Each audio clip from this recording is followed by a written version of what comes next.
एक बार इस तरह सोयाबीन और मसूर की दाल बनाकर देखिए।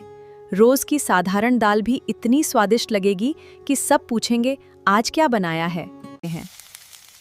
और इसकी खास बात है कि इसमें कोई फैंसी इंग्रेडिएंट्स नहीं चाहिए, घर की चीजों से ही बन जाएगी।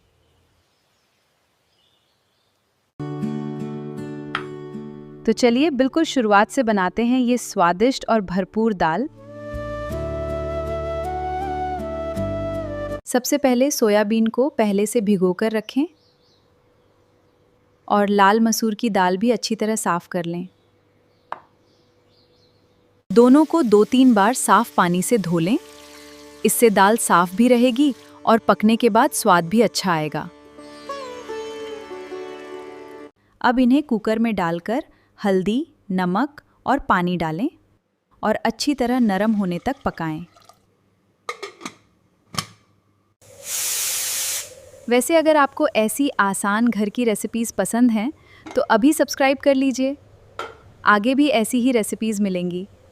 कुकर खुलने के बाद देखिए सोयाबीन और दाल दोनों कितनी अच्छी तरह नरम हो चुके हैं।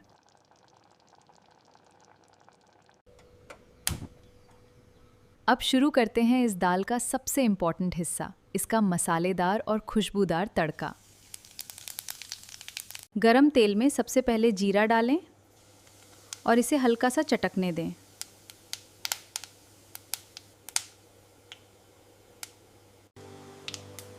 प्याज को मीडियम आंच पर धीरे धीरे भूनिए, क्योंकि यहीं से हमारी दाल का असली स्वाद और खुशबू शुरू होगी। प्याज हल्का सुनहरा हो जाए तो हरी मिर्च, अदरक और लहसुन डालकर खुशबू आने तक भूनें।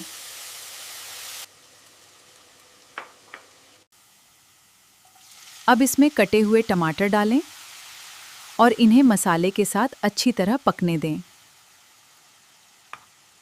हल्दी, लाल मिर्च और धनिया पाउडर डालें। मसाले की खुशबू आते ही समझिए सही डायरेक्शन में जा रहे हैं। मसाले को अच्छी तरह पकाएं जब तक टमाटर गलकर मसाले में अच्छी तरह मिल ना जाएं। अब इसमें पकी हुई सोयाबीन और मसूर दाल डालकर अच्छी तरह मिला दें। थोड़ा गर्म पानी डालकर कंसिस्टेंसी सेट करें और इसे कुछ मिनट धीमी आंच पर पकने दें।